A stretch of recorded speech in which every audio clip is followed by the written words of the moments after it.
Well, along with weather like this at this time, there's also kind of the elephant in the room at this time of the year as well. Once you get past the first of the year, tax time. This is the time, and it's very exciting, especially this year. Yeah, some new circumstances here this year. Drastic changes. Yes.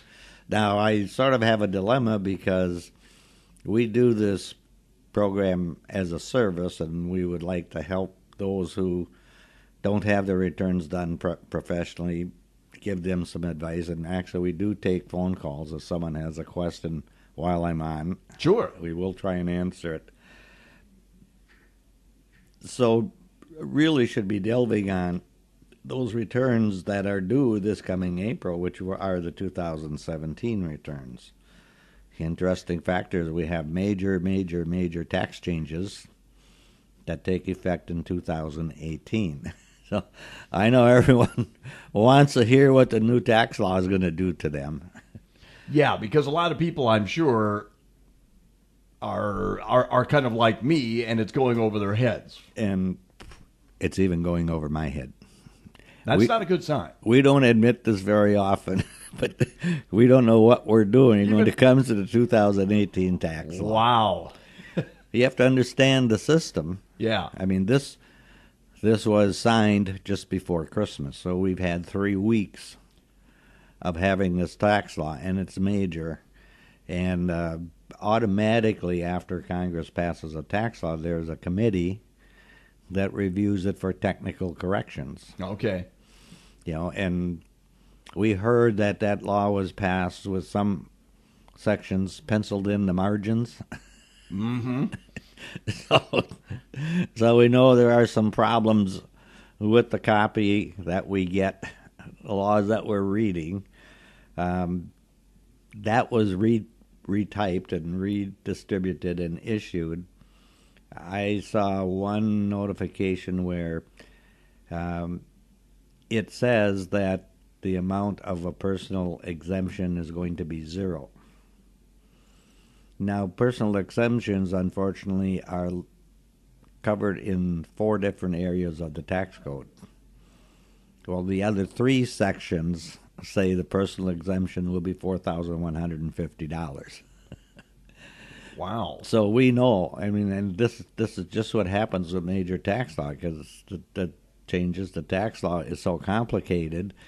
A lot of times things are issued in more than one place, and if they correct one place, they don't correct the other. Sure. I can tell you what it's going to be. It's going to be 0. But you have, first of all, this tax law is passed, and the rough copy is put out on the internet, and those of us in the industry grab whatever we can do to read and find out what's in there, and we make our own interpretations, and sometimes we read and as or. Sure. And as we read other articles, sometimes those articles are wrong. So now at this stage, as we are researching this tax law, we have to be careful that what we're picking up is correct information. And we also know it always happens that there's this technical corrections that's done to the tax law. And then even after those technical corrections are done, the IRS reviews the tax law. And the IRS issues their opinion on what the intent of Congress was. So we have a lot of situations where we're reading through this tax law, and we're making our own interpretations as to what we think the intent of Congress was. And generally, what we think is usually the opposite of what the IRS thinks. So we do end up with some conflicts. And as we're doing advice on any tax law, and beware, we're talking 2 to 3 years before it really gets filtered down. Okay. To where it should be. We're here with Lakeshore Accounting President Don Wollersheim here this morning. It is our first week of tax time and talking about what's coming up here. He himself figuring out the changes here for 2018. What else are we looking at here, Don? Yeah, the good side, the tax rates, we know what those are. They aren't going to change. Okay. And so we can take a look at the basics, the core part of this tax law, and we can start to advise you and say, well, this is what we see where it's going to be. And I know everyone's biggest question is this going to be good for me? It depends who you are. For the most part, if you are a person that itemized deductions in prior years, you are going to probably see an increase in tax. Okay. Anyone else is going to see a fairly decent decrease. For an example, for a joint return, the tax rate, the old law, $0 to $19,000 of income was 10%. It's still 10%, so there's no change. Okay. People earning $19,000 to $77,000, the old tax rate was 15%. Now it's 12%. People earning $77,000 to $156,000, it was 25%. It's 22%. So the low income, it hasn't changed. The higher income, there is absolutely, definitely a change in the tax law. The big change that's going to affect the common W-2 earner is the standard deduction. The standard deduction was $12,600, and it is going up to $24,000. That's why people who itemize deductions are going to lose out, because their itemized deductions are not going to benefit them in the future the same way they did in the past. Okay. A really immediate issue right now on that tax law change, because you have these change in tax rates. Supposedly, paychecks that you receive after February 1st are supposed to have withholding based on the new tax law. So supposedly you should get more money on your check. You're going to have more money to spend. We shall see. Yeah. The caution here. In the past, the withholding system is based on assumptions, and assumptions don't work. And because these basic rates haven't changed for years, we could advise clients as to what they should be claiming for dependents or marital status at work. You know, when you get a job, you have to fill out a W-9 form, and you pretty much tell the employer what you want for withholding. Yeah. Well, they're based on assumptions. They're sort of the computer does the calculator. If you earn $1,000 a week, that would be $52,000 a year. Subtract the standard deduction, calculate the tax, and divide the tax by 52, and that's what you're going to have for withholding. Now, if in the past those who itemized deductions, if they did that only, they would get huge refunds. Mm-hmm. But now, you're not going to be itemizing deductions, so you're not creating that additional tax-free income that the employer isn't thinking about. Gotcha. What I can see, the people are going to have the most problems are going to be married filing joint, where both spouses work. His employer, employer A, only knows how much he makes. Her employer, employer B, only knows what she makes. Mm-hmm. When they do their tax return, they add the two together. Okay? Mm-hmm. So each employer, if we have a married filing joint return, if he makes $50,000, that employer is going to assume that he's got $24,000 tax-free. So his taxable income is going to be $26,000. Mm-hmm. And then his employer is going to assume, if with the employer he's doing married, the employer is going to assume he has a $1,000 tax credit. So they would calculate tax on $26,000 the taxable income minus a $1,000 tax credit. Married filing joint.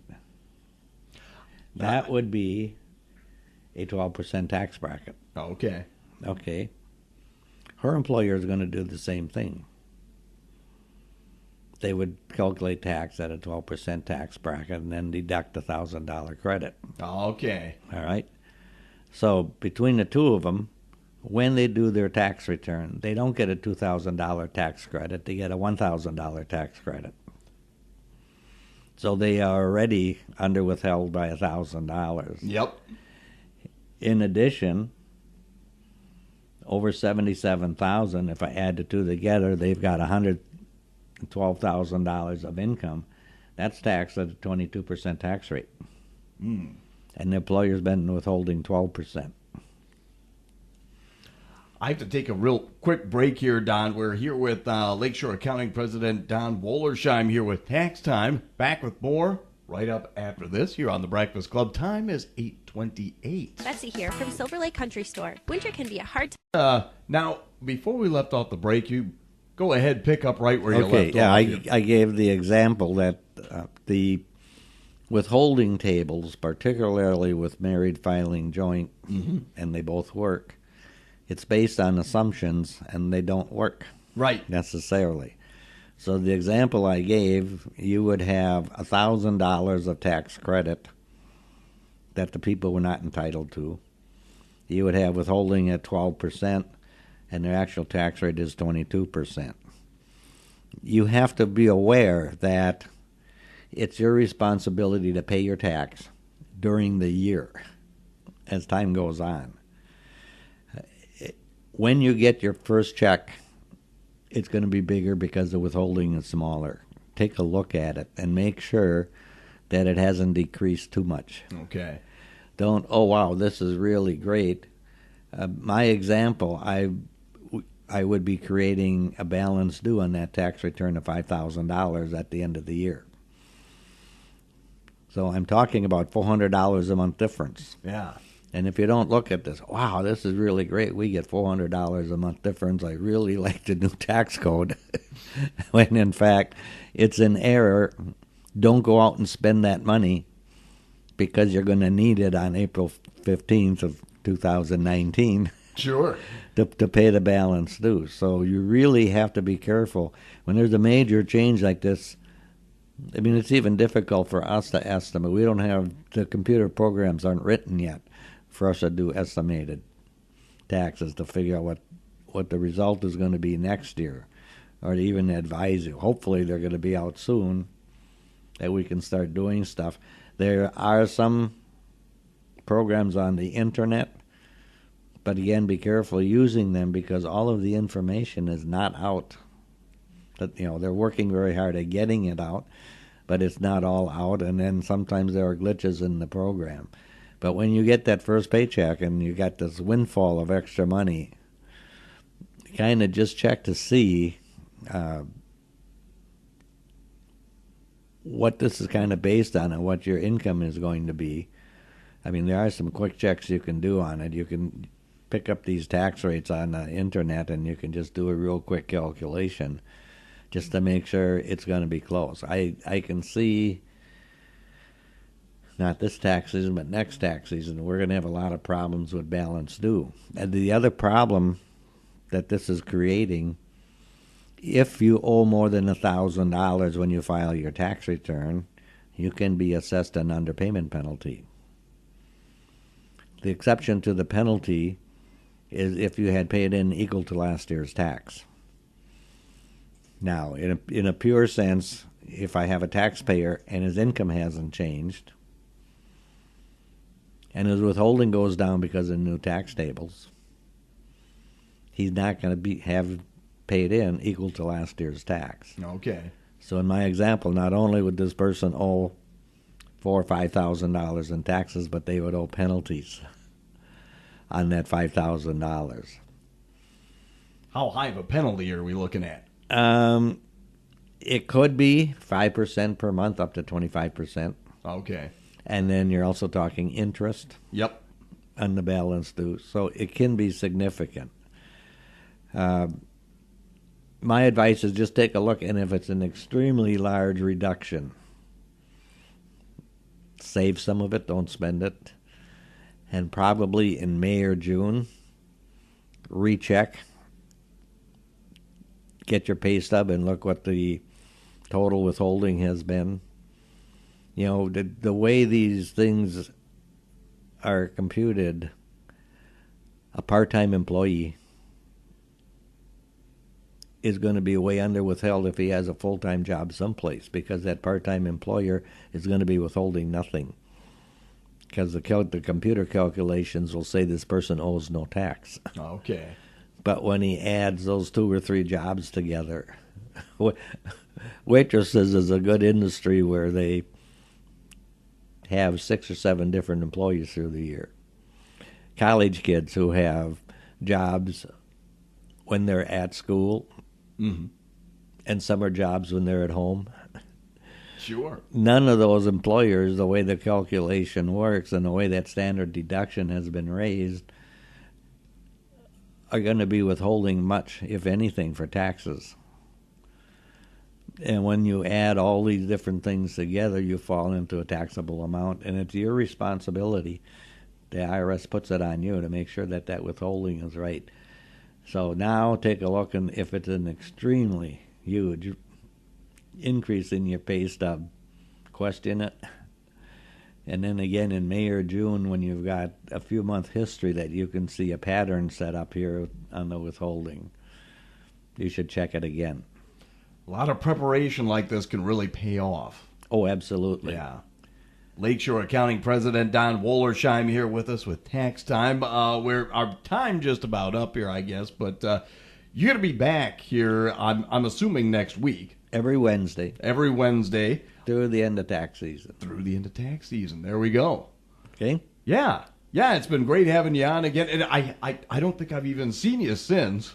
No, yeah. Last year ended. No, the last year of tax time ended.